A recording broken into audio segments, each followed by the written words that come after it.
Just a simple fact that in the last few years, if you wanted a 7-seater electric car, really didn't have an awful lot of options. Mercedes have solved that with the EQB. This is a 7-seater, fully electric car with a range of somewhere between 300 and 400 kilometers, 66-ish kilowatt hour usable battery, a charging time at home on a wall box of about 11 hours. If you can find a 50 kilowatt charger, which you can in fairness, that will take you about an hour. And if you find 100 kilowatt charging, which this car can do up to, it's about 30 minutes to get to that magic 80%. So the price, I'll get to that in a second, but actually I think it's pretty good value for what is a 7-seater and a car that really is hard to get a solution if you want to go electric in 2022. So let's check it out. Light bars are the theme of the day because you've got a big huge red one here. The Mercedes sign opens your electronic boot. If, like all 7-seaters, you have your third row up, you've got a very, very small boot. You might just about manage to fit your parcel cover underneath the extra tiny bit of boot space, but that's just your typical squeezy parcel shelf cover, which is obviously very important.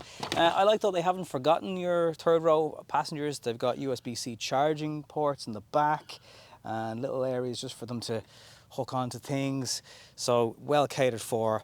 That gives you an idea of how much space is there for that third row, and there is a fully flat point on the boot for sliding things in and out and pets and all that kind of stuff, and you've got a metal plate there, so you should be able to avoid scuffs on it.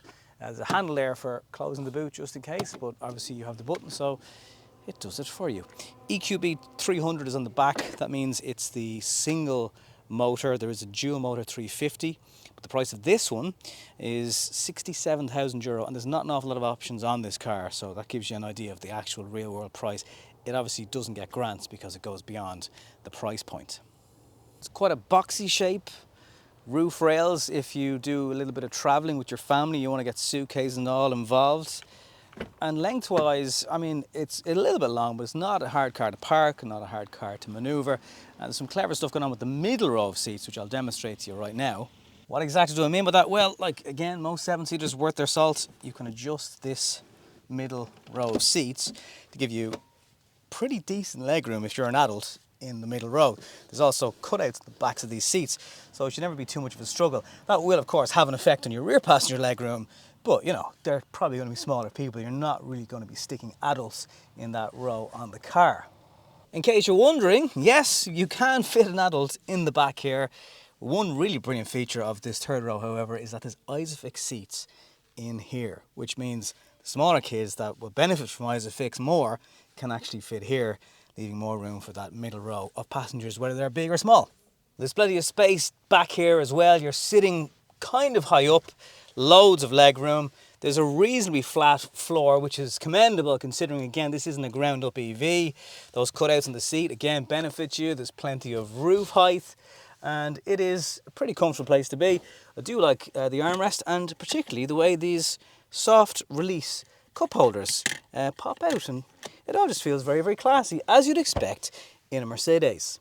When it comes to 7-seater electric cars, the Mercedes is all out on its own when it comes to the interior. It's absolutely gorgeous in here. The air vents, screw digital anything. Obviously there's digital to control the temperature, but the individual adjustment available with these 3 airflow vents is incredible.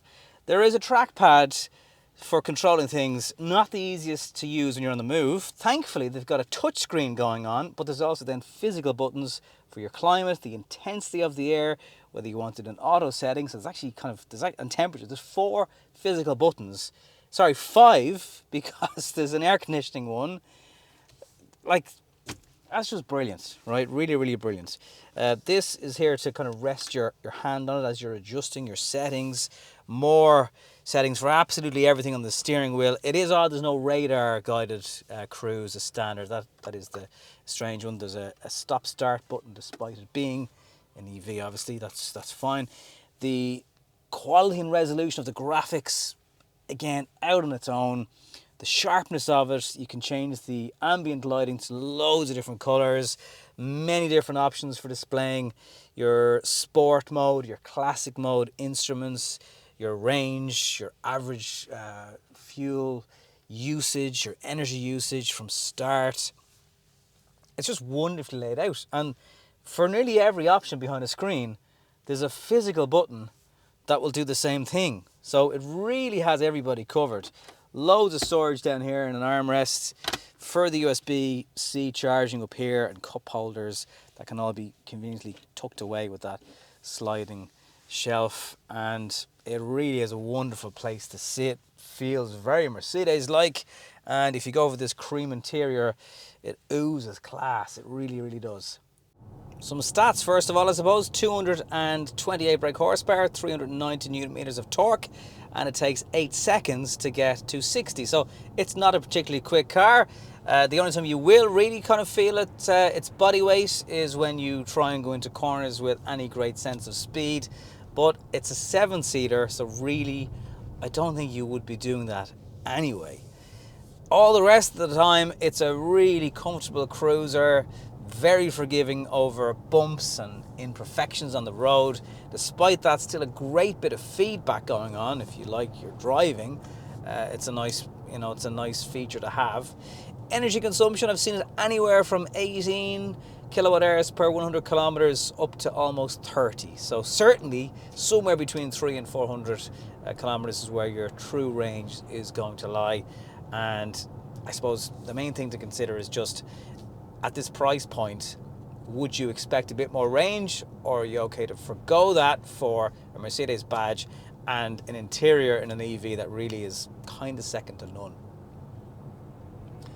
Still plenty of urgency, by the way, even with that 228 brake horsepower. Torque is really key here, and I don't think you're ever going to feel it wanting anything really. There's just plenty of urgency.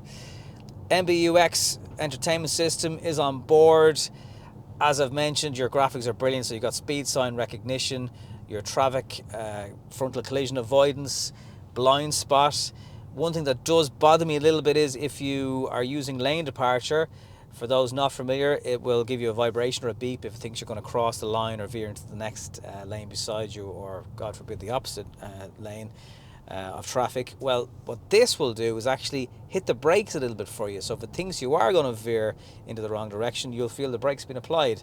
And that could be just simply because, you're on an empty road and you ever so slightly veer towards the central median line. And if that happens, it's a little bit scary at first. You're just not expecting it.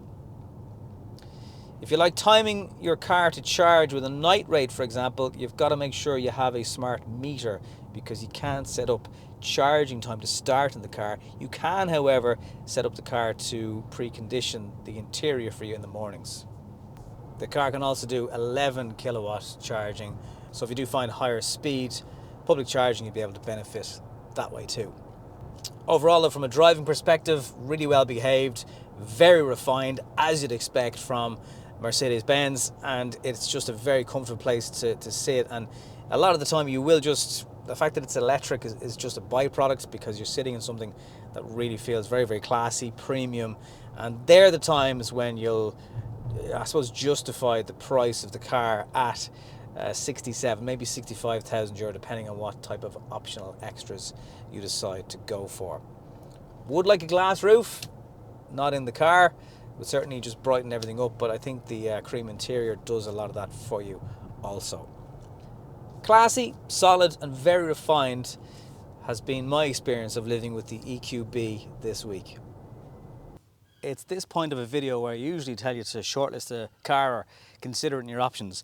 If you need a 7-seater and you want an electric car, just go straight ahead and buy this, because there's not an awful lot of choice out there. And actually for the price, it's 67,000 euro. I'm not saying it's cheap, but look at some offerings from Volkswagen and Skoda. They're all kind of in and around that price, but none of them yet offer an extra pair of seats in the back. And that's where the EQB stands out all on its own. I hope this video has helped you maybe make up your mind, rule in, rule out. If you have any comments, please do leave them down below. Love to get feedback on cars and videos. Maybe consider liking the channel and subscribing if you haven't done so yet. And I'll catch you on the next one.